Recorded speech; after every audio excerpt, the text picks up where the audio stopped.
Salut tout le monde! Alors aujourd'hui je vais vous montrer comment on fait un colombo de poulet maison. C'est un plat typiquement antillais que vraiment j'adore et qui se conserve très très bien. Donc c'est vraiment pratique de le faire le week-end pour le manger durant toute la semaine. Et pour ça nous avons besoin de très peu d'ingrédients. Du poulet, donc des hauts de cuisse et des cuisses feront l'affaire.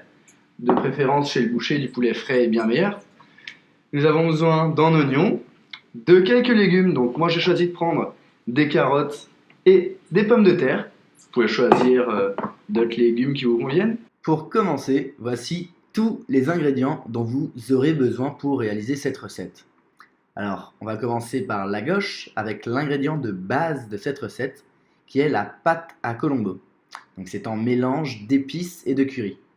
Si vous ne trouvez pas de pâte à colombo dans votre supermarché, ne vous inquiétez pas, prenez simplement de la poudre à colombo qui est tout aussi bonne. Par la suite, nous disposons d'herbes aromatiques.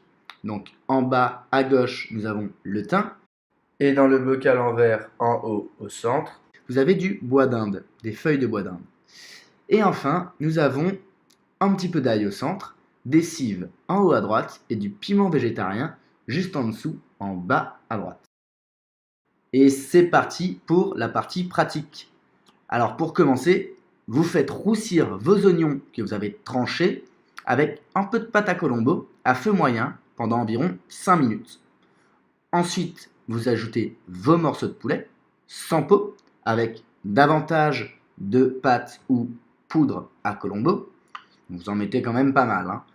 Et vous faites bien dorer, donc vous augmentez un peu le feu, vous faites bien dorer votre poulet avec l'ail pressé ou finement émincé au préalable. Après 10 minutes à feu moyen fort, votre poulet va commencer à dorer. Et donc c'est à ce moment-là que vous pourrez ajouter vos légumes les plus consistants, carottes et pommes de terre, afin de les pré-cuire en même temps que votre poulet, donc environ 10 minutes de plus. À ce stade, il ne vous reste plus qu'à ajouter vos herbes aromatiques, les cives et le piment.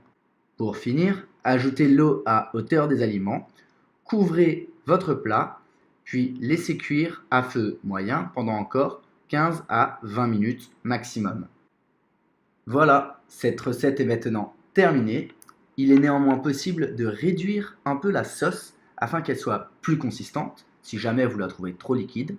Il faut laisser chauffer quelques minutes supplémentaires à feu doux et sans le couvercle.